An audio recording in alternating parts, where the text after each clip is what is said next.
प्रिय दर्शकों, एक बार देवर्षि नारद नारायण नारायण का जाप करते हुए कैलाश में आते हैं और भगवान शिव को प्रणाम करते हुए कहते हैं, है देवों के देव महादेव, आपको मेरा सादर प्रणाम। आज जब मैं पृथ्वी लोक पर भ्रमण कर रहा था तब मैंने देखा कि हर मनुष्य की दूसरी संतान अपने ही माता पिता को दुख दे रही है, उनकी आज्ञा का पालन नहीं कर रही है तथा उन्हें घर से बाहर तक निकल रही है। प्रभु, आखिर कलयुग में इतना पाप क्यों बढ़ रहा है? कृपा करें और इस भक्त की जिज्ञासा को शांत करें। मित्रों, तब भगवान शिव मुस्कुराते हुए बोले हैं, देवर्षि नारद, अभी कलयुग चल रहा है और जिस घटना की आप बात कर रहे हैं वह भी एक गाय का ही शह है, जिस कारण से मनुष्य की संतान आज उन्हें दुख दे रही है।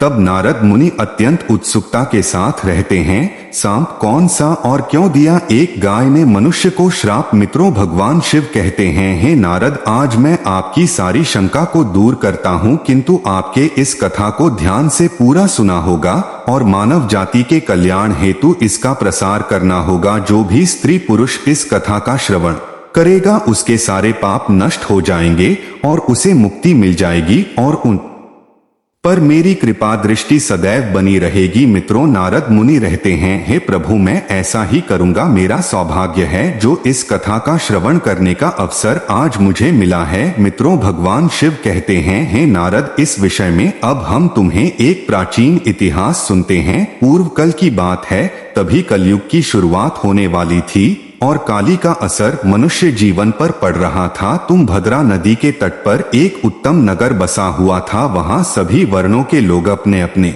धर्म का पालन करते थे और सत्य एवं सत्कर्म में लगे रहते थे। उसे नगर में आत्मदेव नाम का एक ब्राह्मण रहता था, जो कि समस्त वेदों का विशेषज्ञ और सभी प्रकार के धार्मिक कार्यों में आगे रहे थे। वह ब्राह्मण दूसरे सूर्य की तरह अत्यंत तेजस्वी जान पड़ता था। आत्मदेव धनवान ब्राह्मण होने के बावजूद भी भिक्षा मांगते हुए जीवन निर्वाह करता था। उसकी पत्नी नाम धुंधली था। वह अत्यंत सुंदर थी, मानव की स्वर्ग की अप्सरा हो, तथा उसका जन्म भी अच्छे कुल में हुआ था। फिर भी वह स्वभाव से बड़ी हथेली और क्रूर थी। उसे अपने सौंदर्य और धन का बड़ा घमंड था।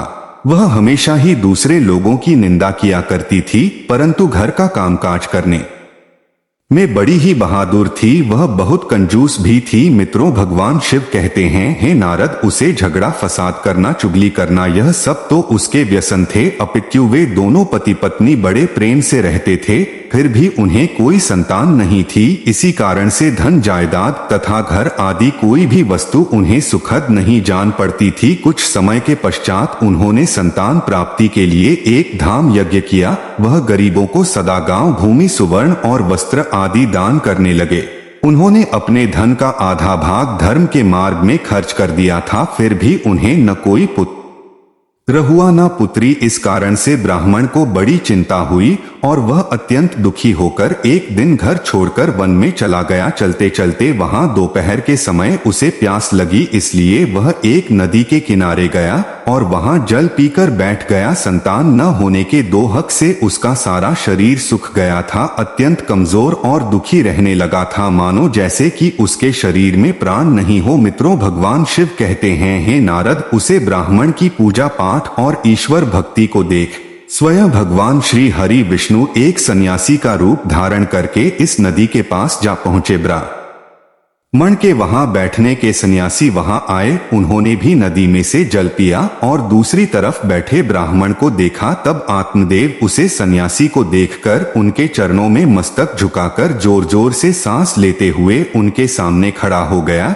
तब सन्यासी ने पूछा, है ब्राह्मण, तुम रोते क्यों हो? तुम्हें कौन सी चिंता सता रही है? तुम शीघ्र ही मुझे अपने दुख का कारण बताओ। मित्रों, भगवान शिव कहते हैं, हे नारद, ब्राह्मण ने कहा है, मुनि, मैं अपना दुख क्या कहूँ? यह सब मेरे पूर्व जन्म के पापों का संचित फल है। मेरी कोई संतान नहीं है, इससे मेरे पिता भी दुखी हैं। मेरे पूर्वज मेरी दी हुई जलांजलि को जब पीने लगते हैं उसे समय उनकी दयनीय अवस्था देखकर मेरा हृदय विचलित होता है। देवता और ब्राह्मण भी मेरी दी हुई वस्तुओं प्रसन्नता पूर्वक नहीं लेते। संतान के दुख से मेरा संसार सुना हो गया है।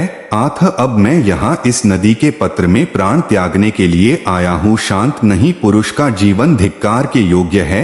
जिस घर में कोई संतान या कोई बाल बच्चे ना हो वह घर भी धिक्कार देने योग्य है कि संतान पुरुष के धन को भी धिक्कार है तथा संतानहीन कल भी मैं अपने दुर्भाग्य को कहां तक बताओ है। मनी मैं जिस गाय को पलटा हूँ वह भी सर्वथा बंध्या हो जाती है। मैं जिसको रोकना हूँ उसे वृक्ष में भी फल नहीं लगता। इतना ही नहीं मेरे घर में बाहर से जो फल आता है वह भी शीघ्र ही सूख जाता है। जब मैं ऐसा अभागा और संतानहीन हूँ तो इस जीवन को रखने से क्या लाभ है। मित्रों भगवान शिव कहते हैं, हे नारद, यह कहकर वह ब्राह्मण दुख से व्यथित हो उठा और उन सन्यासी बाबा के पास फूट फूट कर रोने लगा। सन्यासी के हृदय में बड़ी करुणा भर आई। उन्होंने ब्राह्मण के ललाट में लिखे हुए विधाता के अक्षरों को पढ़ा और सब कुछ जानकर विस्तार पूर्वक कहना आरंभ किया। तब सन्यासी ने कहा है, ब्राह्मण सुनो, मैं इस समय तुम्हारा प्रारब्ध देखा है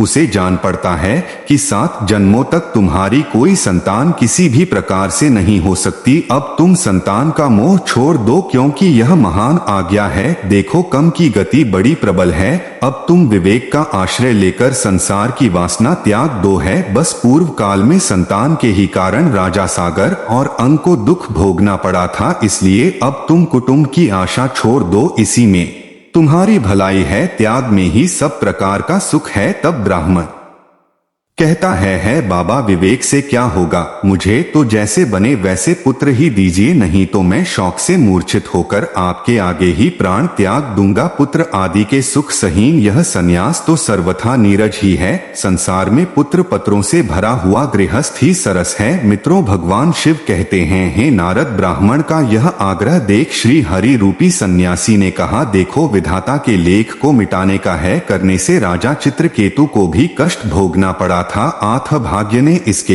पुरुष जल दिया हो। ऐसे पुरुष के समान तुम्हें पुत्र से सुख नहीं मिलेगा। फिर भी तुम है करते जा रहे हो। तुम्हें केवल अपना स्वार्थ ही सोच रहा है। मैं तुमसे क्या कहूँ। मित्रों भगवान शिव कहते हैं, हे नारद, अंत में ब्राह्मण का बहुत आग्रह देख सन्यासी ने उसे एक फल दिया और कहा, इसे तुम अपनी पत्नी को खिला देना। इस फल के बीज के कारण उसे एक पुत्र होगा। और तुम्हारी स्त्री को बताओ कि वह 1 वर्ष तक सत्य सोच, दया और दान का नियमों का पालन करते हुए प्रतिदिन एक ही समय भोजन करें। इससे वह बालक शुद्ध स्वभाव वाला होगा। ऐसा कहकर वे महात्मा चले गए और ब्राह्मण अपने घर लौट आया। यहाँ उसने अपनी पत्नी के हाथ में वह फल तथा उसे फल के कठोर नियमों को समझकर वह स्वयं कहीं चला गया। मित्रों उसकी पत्नी तो कुटिल स्वभाव की थी। वह अपनी सखी के आगे रो रो कर इस प्रकार कहने लगी, अरे सखी सुनती हो, मुझे तो बड़ी भारी चिंता हो रही है। मैं तो इस फल को नहीं खाऊंगी। इस फल को खाने से मुझे गर्व रहेगा और गर्व से पेट बढ़ जाएगा। फिर तो मेरा खाना पीना काम होगा। इस कारण से मेरी शक्ति भी घट जाएगी। ऐसी दशा में तुम कि बताओ घर का काम धंधा कैसे होगा। यदि दया वर्ष गांव में लूट पड़ जाए तो गर्भनिरी भाग कैसे सकेगी। यदि कहीं सुखदेव जी की तरह यह गर्भ भी 12 वर्षों तक मेरे पेट में ही रह गया तो इसे बाहर कैसे निकाला जाएगा। यदि कहीं प्रसव काल में बच्चा टेढ़ा हो गया तब तो मेरी मौत ही हो जाएगी। बच्चा पैदा होते समय बड़ी आशा पीड़ा होती है, ऐसा भी मैंने सुन रखा है। मैं तो सुकुमारी स्त्री हूँ, भला उसे कैसे सा सकूंगी। गर्भवती अवस्था में जब मेरा शरीर भारी हो जाएगा और चलने फिरने में अलसी लगेगा, उसे समय मेरी ननंद रानी आकर घर का सारा माल धन उड़ा ले जाएगी। और यह सत्य शौचालय का नियम पालन तो मेरे लिए बहुत ही कठिन दिखाई देता है। जिस स्त्री की संतान होती है उसे बच्चों के लालन पालन में भी कष्ट भोगना पड़ता है। मैं तो समझता हूँ कि बंद अथवा विधवा स्त्रियों ही अधिक सुखी होती है। मित्रों भगवान शिव कहते हैं, इस प्रकार को तर्क लगाते हुए उसे ब्राह्मणी ने फल को नहीं खाया। जब पति ने पूछा कि तुमने फल खाया तो उसने कह दिया, हाँ खा लिया। फिर एक दिन उसकी बहन शांता अपने आप ही उसके घर मिलने आई। आई। तब धुंधली ने उसके आगे अपना सारा वृत्तांत सुनकर कहा, बहन, तुमने फल खाया? उसने कहा, हाँ खा लिया। फिर एक दिन उसकी बहन शांता अपने आप ही उसके घर मिलने आई। तब धुंधली ने उसके आगे अपना सारा वृत्तांत सुनकर कहा, बहन, तुमने फल खाया? उसने कहा, हाँ खा लिया। फिर एक दिन उसकी बहन शांता अपने आप ही उसके घर मिलने आई। तब धुंधली ने उसके आगे अपना सारा वृत्तांत सुनकर कहा, बहन, मुझे इस बात की बड़ी चिंता है कि संतान न होने पर मैं पति को क्या उत्तर दूंगी। इस दुख के कारण मैं दिन ब दिन दुबली हुई जा रही हूँ, बताओ मैं क्या करूँ। तब उसकी बहन ने कहा, दीदी आप चिंता मत करो, मेरे पेट में भी बच्चा है, प्रसव होने पर वह बालक मैं तुमको दे दूंगी। तब तक तुम गर्भवती स्त्री की भांति घर में छिपकर मौत से रहो। तुम मेरे पति को धन दे देना, इससे भी अपना बालक तुम्हें दे देंगे तथा लोगों में इस बात का प्रचार कर देंगे कि मेरा बच्चा 6 महीने का होकर गर्भपात होने से मर गया। मैं प्रतिदिन तुम्हारे घर में जाकर बच्चों का पालन पोषण करती रहूंगी।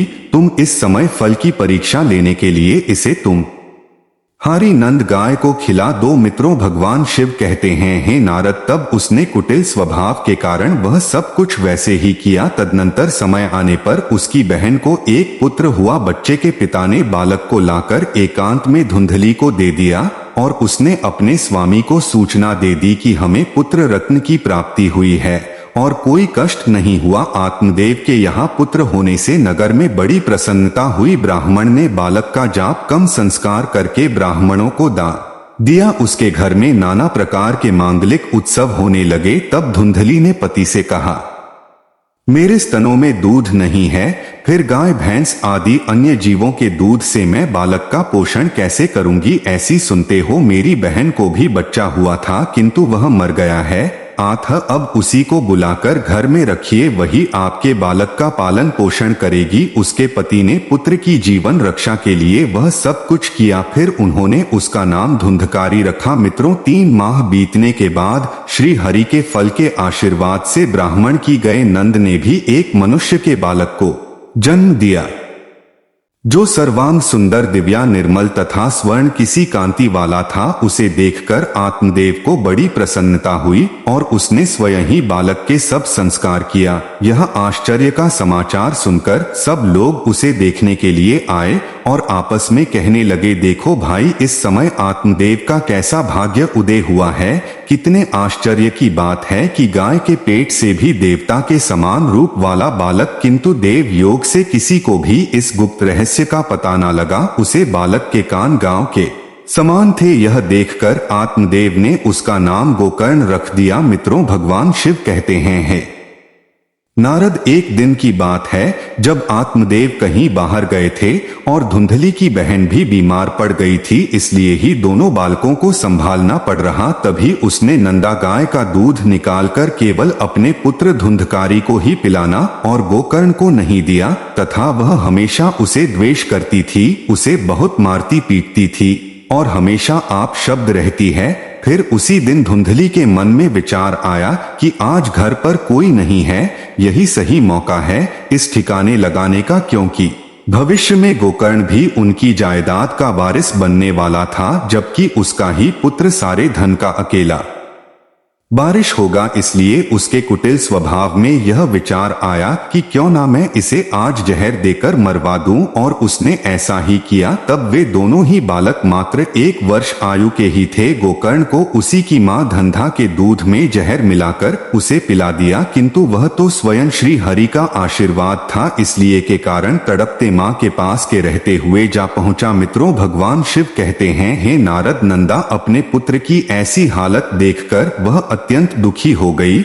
और उसने भगवान शिव का स्मरण करते हुए अपने बच्चों का विश्व हारने का करुण विलाप किया। तभी भगवान शिव के तेज के कारण वह बालक तुरंत ही ठीक हो गया और अपने मां का दूध पीने लगा। मित्रों, भगवान शिव कहते हैं, हे नारद, नंदा अत्यधिक क्रोध में आकर उसने धुंधली के अपराधों को देखते हुए उसे श्राप दिया और कहा, हे ईश्वर, अगर मैं सत्यवादी हूं तो इस संसार को साक्षी मानते हुए समस्त स्त्री जाति को यह श्राप देती हूं कि अगर कोई भी स्त्री अपने या पराये पुत्रों में भेदभाव रखेगी, यह दूसरों के बच्चों को पीड़ा देगी, तो उनके भी पुत्र उन्हें जीवन भर पीड़ देंगे, उन्हें कास्ट देंगे। जब उन्हें सहारे की अत्यधिक जरूरत हो तभी वह उनके साथ छोड़ दे, यह मेरा श्राप है। मित्रों, भगवान शिव कहते हैं, हे नारद, कुछ कल व्यतीत होने पर वे दोनों ही बालक जवान हो गए। उनमें गोकर्ण तो पंडित और ज्ञानी हुआ, किंतु धुंधकारी महादुष्ट निकाला। वह कुछ अन्य का सेवन करता, क्रोध में भरा रहता और बुरी बुरी वस्तुओं का संग्रह किया करता था। भोजन तो वह सबके हाथ का कर लेता था, चोरी करता, सब लोगों से द्वेष बढ़ता, दूसरों के घरों में आग लगा देता और खेलने के बहाने छोटे बच्चों को पढ़कर कुएं में डाल देता था। जीवों की हिंसा करने का उसका स्वभाव हो गया था। वह हमेशा हथियार लिए रहता और दीन दुखियों तथा अंधों को कष्ट पहुंचा करता था। चांडलों के साथ उसने खूब हेल मेल बढ़ा लिया था। वह प्रतिदिन हाथ में फंदा लिए कुत्तों की टोली के साथ शिकार की दो में घूमता रहता था। उसने वेश्या के कुसंग में पड़कर पिता का सारा धन बर्बाद कर दिया। एक दिन तो माता पिता को खूब पीट कर वह घर के सारे बर्तन भाड़े उठा ले गया। इस प्रकार धनहीन हो जाने के कारण बेचारा बाप फूट फूट कर रोने लगा। वह बोला, इस प्रकार पुत्रवन बनने से तो पुत्र ही रहना ही अच्छा है, को पुत्र बाद ही दुखदाई होता है। अब मैं कहाँ रहूं, कहाँ जाऊं, कौन मेरा दुख दूर करेगा है। मुझ पर बड़ा भारी कष्ट आ पहुंचा, अब तो मैं इस दुख से अपना प्राण ही त्याग दूंगा। मित्रों, भगवान शिव कहते हैं, हे नारद, इसी समय सत्यवान गोकर्ण जी वहां आए और वैराग्य का महत्व दिखलाते हुए अपने पिता को समझने लगे। पिताजी, इस संसार में कुछ भी कर नहीं है, दुख ही इसका स्वरूप है। यह जीवन को मुंह में डालने वाला है। भला यहाँ कौन किसका पुत्र है और कौन किसका धन, जो इनमें आसक्त होता है उसे ही रात दिन जलना पड़ता है। इंद्र अथवा चक्रवर्ती राजाओं को भी कोई सुख नहीं है। सुख तो बस एकांतवासी वैराग यवान मुनि को ही है। संतान के प्रति जो आपकी ममता है, यह महान आज्ञा है। इसे छोड़िए, मुंह में फंसने से मनुष्य को नरक में ही जाना पड़ता है। औरों की तो बात ही क्या है, आपका यह प्रिय शरीर भी एक न एक दिन नष्ट हो जाएगा, आपको छोड़कर चल देगा। इसलिए आप अभी से सब कुछ छोड़कर वन में चले जाइए। मित्रों, भगवान शिव कहते हैं, हे नारद, गोकर्ण की बात सुनकर उनके पिता आत्मदेव वन में जाने के लिए मान गए और बोले, हे पुत्र, मुझे वन में रहकर क्या करना चाहिए, यह विस्तार पूर्वक बताओ। मैं दुखी आत्मा हूँ, अब तक कम वर्ष स्नेह के बंधन में बंद कर मैं अपंग की भांति इस ग्रह रूपी अंधेरे कुएं में ही पड़ा हुआ हूँ। पुत्र, तुम निश्चय ही मेरा उद्धार करोगे। तब गोकर्ण ने कहा, पिताजी, हड्डी मांस और रक्त के पिंड रूप इस शरीर में आप में पान का अभिमान छोड़ दीजिए और स्त्री पुत्र आदि में भी यह मेरे हैं, इस भाव को सदा के लिए त्याग दीजिए। इस संसार को निरंतर क्षण भंगुर देखिए और एकमात्र वैराग्य रस के रसिक होकर भगवान के भजन में लग जाइए। सदा ही भागवत भजन रूप दिव्या धाम का ही आश्रय लीजिए। कम भाव से किए जाने वाले अलौकिक धर्म को छोड़िए, साधु पुरुषों की सेवा कीजिए, भोगों की इच्छाओं को त्याग दीजिए तथा दूसरों के गुण दोष का विचार करना छोड़कर निरंतर भागवत सेवा एवं भागवत कथा के रस का पान कीजिए। भगवान शिव कहते हैं, हे नाथ, इस प्रकार पुत्र के कहने से आत्मदेव 60 वर्ष की अवस्था बीत जाने पर घर छोड़कर स्थिर चित्र से वन को चले गए और वाहन प्रतिदिन भगवान श्री हरि की परिचर्या करते हुए नियम पूर्वक दशम स्कंध का पाठ करने से उन्होंने भगवान श्री कृष्णचंद्र को प्राप्त कर लिया। मित्रों, भगवान शिव कहते हैं, है देवर्षि नारद, अब मैं आपके सारे प्रश्नों के उत्तर दिए हैं। तब नारद मुनि रहते हैं, हे प्रभु, अब मैं जानना चाहता हूँ आगे गोकर्ण जी अपने भाई का और माता का कैसे उद्धार करते हैं। क्या वे उन दोनों को भी अपने ही पिता की तरह धर्म और सत्कर्म के मार्ग पर ला सकेंगे? और गोकर्ण जी ने किस तरह से श्रीमद् भागवत कथा का प्रसार और प्रचार मानव कल्याण हेतु किया था? कृपा करें और आप मुझे कहिए। तब भगवान शिव कहते हैं, मनी, इस विषय में मैं आपको आगे की कहानी अगले भाग में सुनाता हूं। तो मित्रों, दूसरे भाग के लिए हमारे साथ बने रहिए। हमारे धर्म ग्रंथ कथाओं के चैनल 18 पुराने पर यह कथा और वीडियो अच्छा लगा तो लाइक करें और शशिकांत राज 01 चैनल को सब्सक्राइब करें। साथ ही कमेंट में हर हर महादेव और जय श्री हरि विष्णु जरूर लिखें। आप सभी का धन्यवाद।